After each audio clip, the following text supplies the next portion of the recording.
This video was made in order to complete the UTS assessment for the English Text Studies course, yang dimana dosen pembimbingnya ialah Mrs. Zulfa Ismawati MPD. And this video I will explain about public opinion analysis for moderate religious social media data mining approach, yang dimana public opinion analysis sendiri memiliki arti analisis opini publik, sedangkan for moderate religious memiliki arti untuk moderasi beragama, dan social media data mining approach memiliki arti pendekatan penambangan data media sosial. Maka dari itu, di sini saya akan menjelaskan tentang analisis opini publik atau warganet untuk pendekatan data mining media sosial moderasi beragama. Hi everyone, my name is Masyaril Nurmaulidia. You can call me Ariel. Name 1860311232033. Kelas MD1B, Majoring Manajemen Dakwah UIN Said Ali Rahmatullah Tulungagu 2023.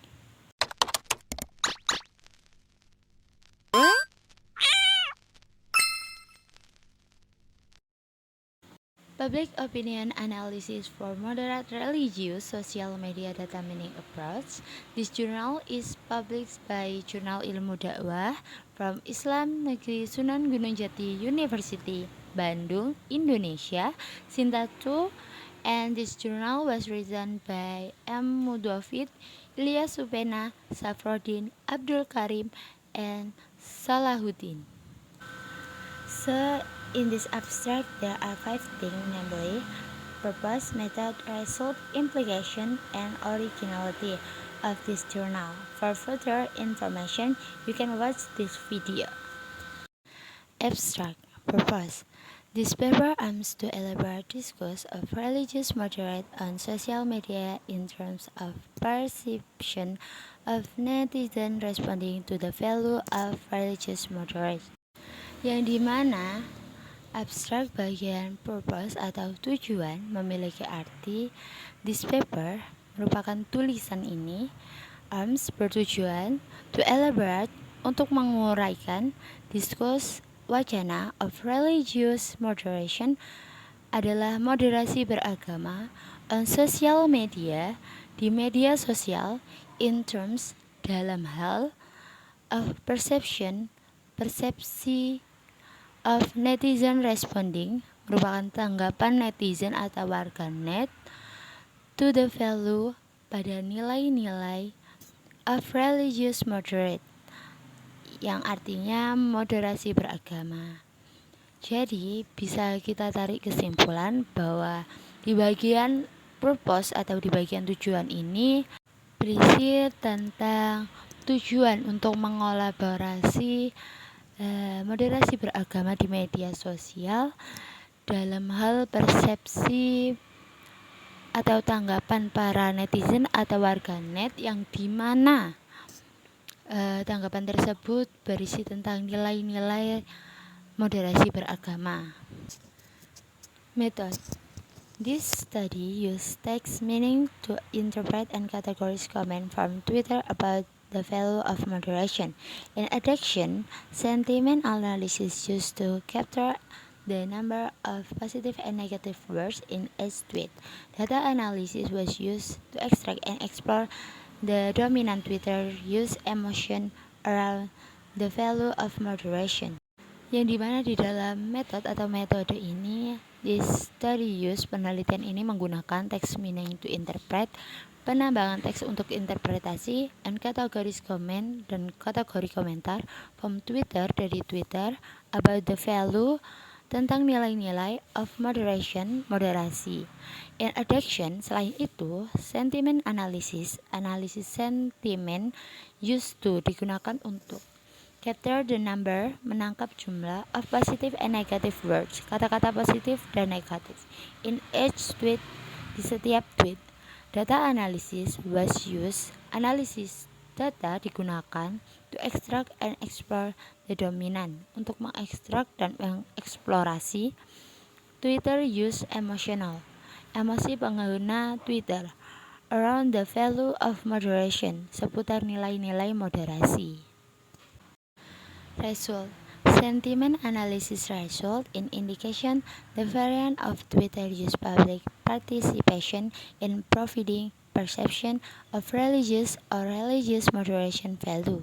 The variant of public views of Twitter user on the issue of religious moderation content show that positive sentiment is higher than negative sentiment.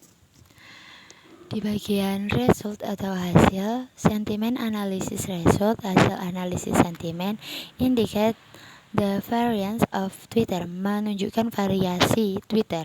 Twitter use public participation, partisipasi pengguna Twitter in providing perception of religious, dalam memberikan persepsi agama. A religious moderation value bisa diartikan sebagai atau nilai-nilai moderasi beragama. The variance of public views mengartikan variasi pandangan publik of Twitter use, pengguna Twitter on the issue, tentang isu of religious moderation context, konten moderasi beragama. So that positive sentiment is higher than negative sentiment, menunjukkan bahwa sentimen positif lebih tinggi dibanding sentimen negatif. Implication. This research contributes to the study of religious moderation more broadly by understanding how social media use perceive and showing how machine learning text meaning can help better understand concepts related to the value of moderation. Implication atau implikasi. This research, penelitian ini, contributes to the study of religious moderation, berkontribusi pada studi moderasi beragama, more broadly by understanding, lebih luas lagi melalui pemahaman how social media use perceive and showing, bagaimana pengguna media sosial memandang dan menampilkannya. How machine learning text meaning can help better understand concept related. Bagaimana pembelajaran mesin penambangan teks tersebut dapat membantu lebih memahami konsep terkait to the value of moderation, pada nilai-nilai moderasi. Originality. These studies present a new methodology and analytical approach to investigating moderate religious in social media conversation, which bring together a multidisciplinary knowledge of technology, data science, and religious study. This result is the first study that used data mining approach to public opinion analysis for moderate religious in Indonesia. Originality atau orisinalitas. This study present a new methodology. Studi ini menyaji metodologi baru, an analytical approach to investigating moderate religious, dan pendekatan analisis untuk menyelidiki agama moderat in social media conversation, dalam percakapan media sosial, which bring together a multidisciplinarity knowledge of technology, yang menyatukan pengguna multidisiplin teknologi, data science and religious studies, ilmu data dan ilmu atau studi agama. This result is the first study. Penelitian ini merupakan penelitian pertama that use data mining approach to public opinion analysis for moderate religious in Indonesia, yang menggunakan pendekatan data mining untuk menganalisis opini publik umat beragama moderat di Indonesia. Introduction, perkenalan atau pendahuluan. Indonesia is actively campaigning for Islam as a friendly, humanist, and tolerant religion. This campaign is considered necessary because Indonesia has the characteristic of a pluralistic society, both in terms of ethnic, language, and religious. Although Islam is the majoring religious, other religions also live and thrive in Indonesia. They have the right to freedom to practice religious according to their belief. Yang dimana memiliki arti Indonesia aktif mengkampanyekan Islam sebagai agama yang ramah, humanis, dan toleransi. Kampanye ini dinilai perlu karena Indonesia memiliki ciri masyarakat yang majemuk, baik suku, bahasa, maupun agama. Meski Islam merupakan agama mayoritas, namun agama lain juga hidup dan berkembang di Indonesia. Mereka mempunyai hak kebebasan untuk mengamalkan agama sesuai keyakinannya. Jadi bisa diambil kesimpulan di dalam paragraf pertama ini, di Indonesia mengkampanyekan atau mempromosikan agama itu hal yang baik, karena di Indonesia memiliki karakteristik yang sedikit berbeda dengan negara yang lain, karena terdapat kemajemukan terhadap suku maupun bahasa atau bahkan agama mereka. Jadi di Indonesia juga diberikan kebebasan untuk mempromosikan, mengamalkan atau mempraktikkan apa yang dikehendaki oleh agamanya sesuai dengan keyakinan mereka. Amid this plurality, Indonesia faces the challenge of the plurality of internal religious understanding of Islam itself.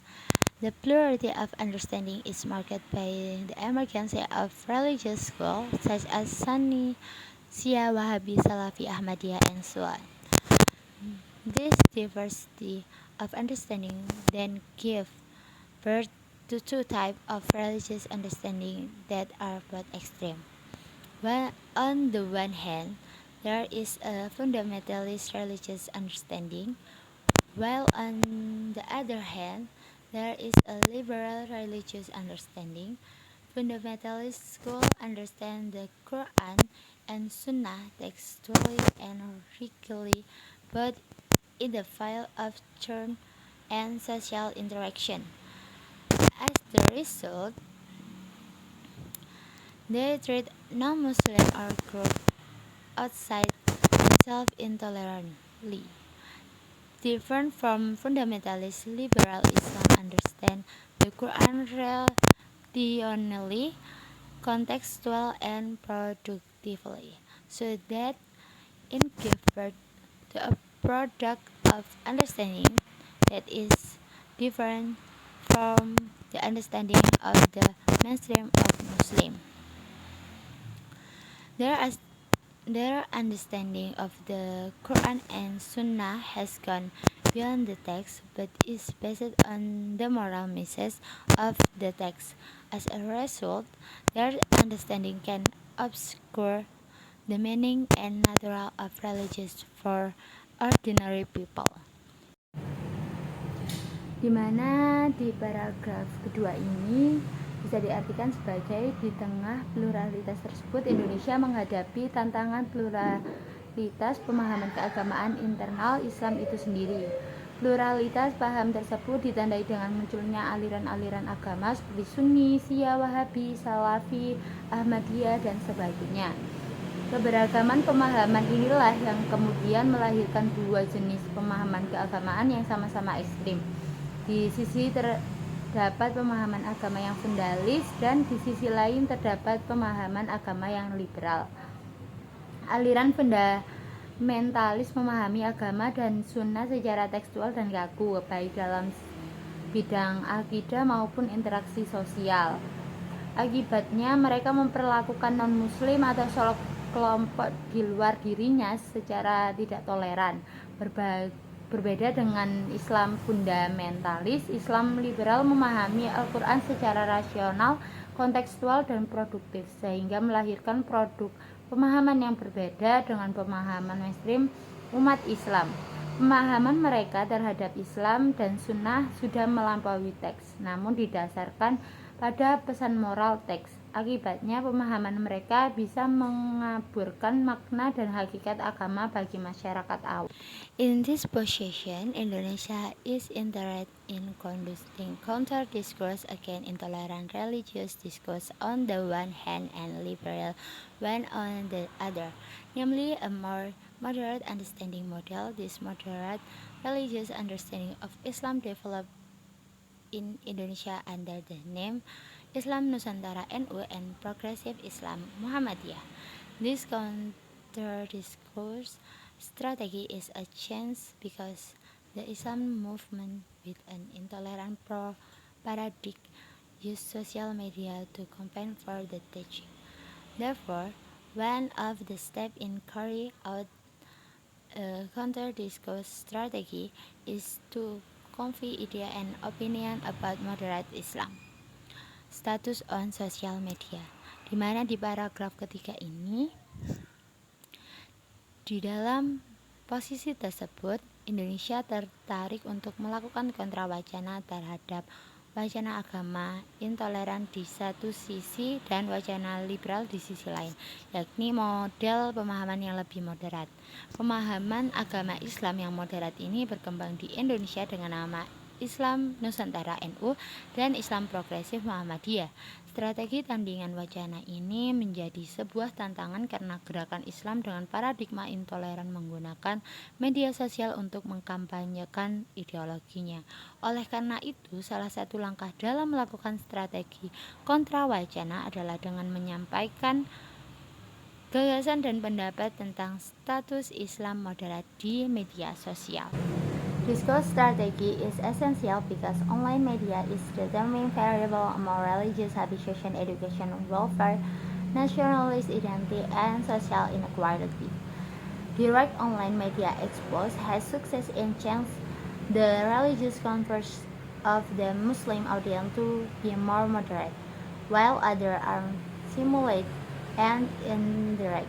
In other words, a person religious is influenced by the experience of religious habitation in the socio-political environment of his community, not only influenced by the value of his religious teaching or doctrine.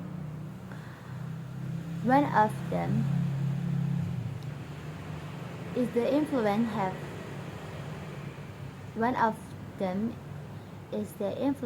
of habitation in utilizing social media, which is proven to direct change preference for religious understanding both about family, social, and political life, including obedience and worship. The longer the online duration and the more media content that is across, it is possible for a person to express a change in understanding from conservative to moderate, especially for the millennial generation in Indonesia. Jadi bisa diartikan di paragraf keempat ini, strategi wacana menjadi penting karena media online menjadi variabel penentu antara pembiasaan beragama, pendidikan, kesejahteraan, identitas nasionalis, dan kesenjangan sosial.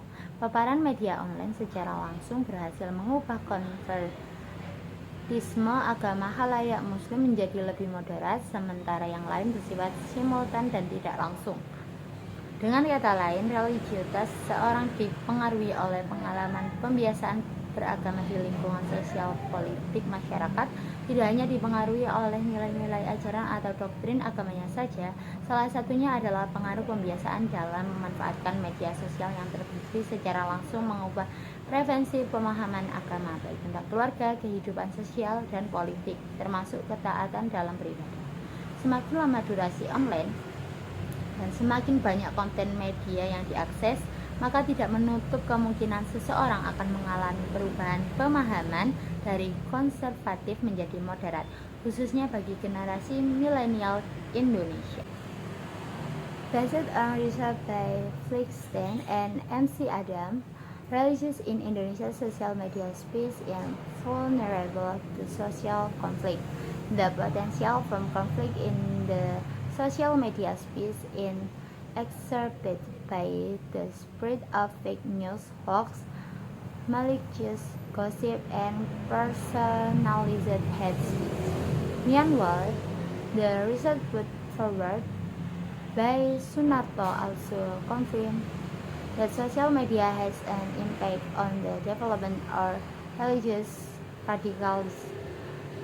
The social media can be used for both constructive and destructive purpose. It is said to be constructive if the religious content on social media is education, soothing, and creates harmony among human beings. Social media will be destructive when the religious content contained in the media speaks hoax, hate speech, and intolerance. Therefore, the counter-discourse strategy is essential because religious content on social media is dominated by intolerant ideology. Meanwhile, moderate and tolerant Islam religious discourse are sinking are the dominant of intolerant religious discourse. At the same time, internet use in Indonesia are increasing day by day. As a result, most internet use quickly access this intolerant religious content.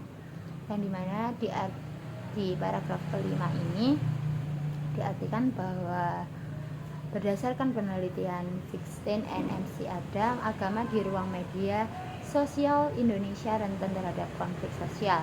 Potensi konflik di media sosial diperparah dengan penyebaran berita palsu, hoax, gosip jahat, dan ujaran kebencian yang dipersonalisasi. Sementara itu, penelitian yang dikemukakan Sunarto juga menegaskan bahwa media sosial berdampak terhadap perkembangan radikalisme agama.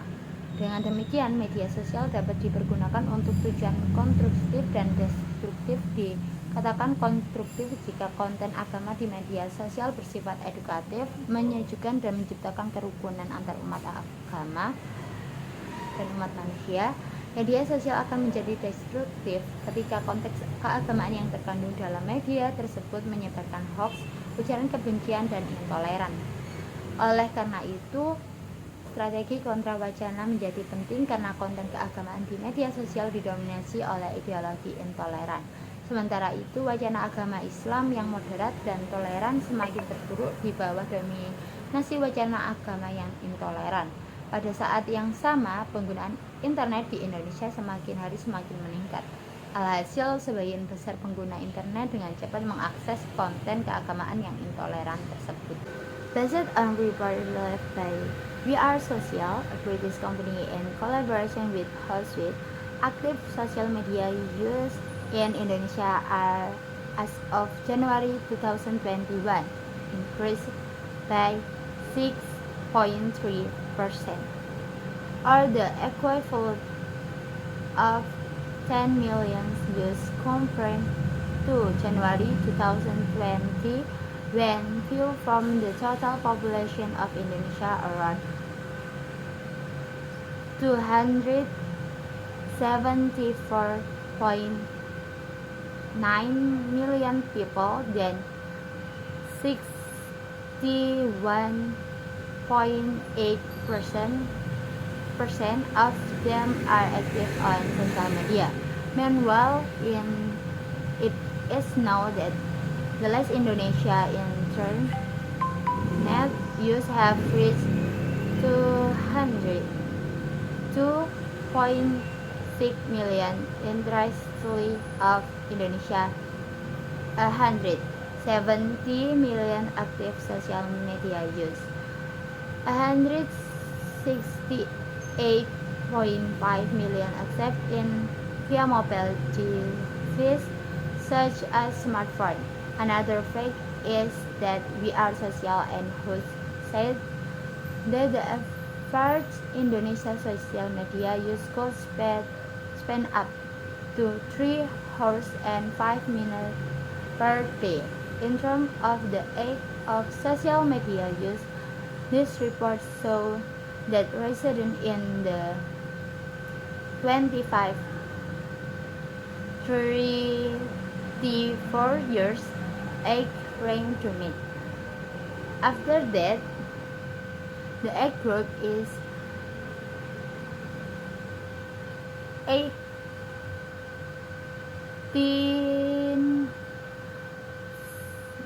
to 34 years. In this report, we are social and who also analyzed the social media platform used the most in the past month by internet use from 16 to 64 years old.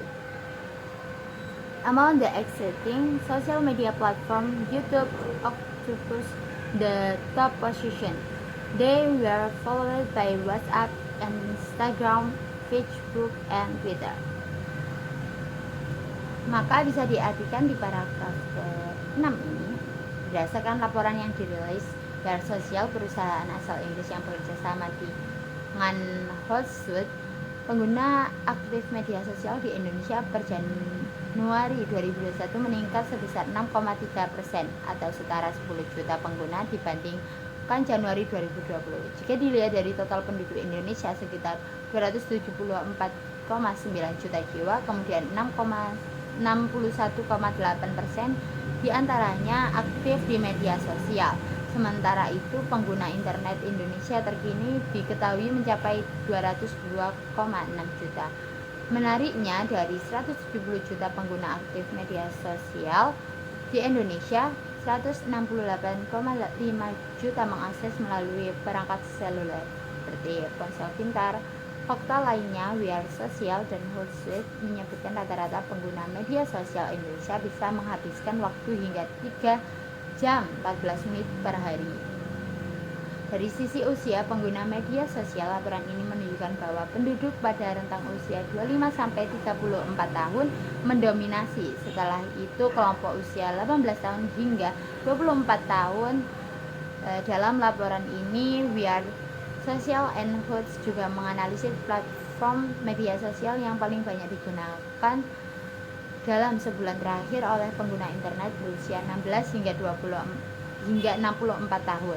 Di antara platform media sosial yang ada, YouTube menempati posisi teratas. Mereka diikuti oleh WhatsApp, Instagram, Facebook, dan Twitter. Many internet users have resort in intensive interaction and communication through social media in Indonesia. Hafni, 2020, highlight that social media often present religious narratives that are free of access and are often used by certain groups to foster conflict and revive identity politics marked by diminishing affiliation to religious institutions, boosting religious authority, strengthening individualism, and change from pluralism into tribalism. On the other hand, Rahmatullah 2021 said that the trend of searching for information on religious moderate on the internet has not yet reached a high level of interest and has not occurred evenly throughout Indonesia. This condition implies that effort to promote the idea of religious moderation on the internet still need to be combined again. Di paragraf ke-7 ini bisa diartikan bahwasanya banyaknya pengguna internet mengakibatkan interaksi dan komunikasi yang intensif melalui media sosial di Indonesia. Hafni 2020 menyoroti bahwa media sosial kerap menyajikan narasi keagamaan yang bebas dan kerap digunakan oleh kelompok tertentu untuk menumbuhkan konflik dan menghidupkan kembali politik identitas yang ditandai dengan berkurangnya afiliasi terhadap lembaga keagamaan, pergeseran otoritas keagamaan, menguatnya individualisme, dan perubahan dari pluralisme ke dalam tribalisme. Di sisi lain, Rahmatullah 2021 mengatakan tren pencarian informasi moderasi beragama di internet masih belum mencapai tingkat peminat yang tinggi dan belum terjadi secara merata di seluruh Indonesia. Kondisi ini menyiratkan bahwa upaya untuk mempromosikan gagasan moderasi beragama di internet masih perlu dikampanyekan kembali. Based on this consideration, the study will explain how the discourse of Islam moderation is present in social media in Indonesia. The social media cause in this study is Twitter. In order to strengthen the empirical result of user preparation and analysis of user sentiment was carried out on comment from mainstream social media accounts in Indonesia using one of the data mining method, namely text mining. This method is used to extract information from social media by indenting and exploring existing pattern using text mining to find out the grouping of user opinion regarding religious moderation in Indonesia. Berdasarkan paragraf ke-8 bisa diartikan, berdasarkannya pertimbangan tersebut, penelitian ini akan mengkaji bagaimana wacana moderasi Islam hadir di media sosial di Indonesia. Media sosial yang dipilih dalam penerbitan ini adalah Twitter untuk memperkuat hasil empiris persepsi pengguna, dilakukan analisis sentimen pengguna terhadap komentar akun media sosial mainstream di Indonesia dengan menggunakan salah satu metode data mining, yaitu text mining. Metode ini digunakan untuk mengekstrak informasi dari media sosial dengan mengidentifikasi dan mengeksplorasi pola-pola menarik menggunakan text mining untuk mengetahui pengelompokan pendapat pengguna mengenai moderasi beragama di Indonesia. Sekian penjelasan dari saya, Masyaril Nurmawlidia. Mohon maaf bila ada tutur kata yang salah atau bahkan terbata-bata dalam pengucapan. Sekian dari saya. Wassalamualaikum warahmatullahi wabarakatuh.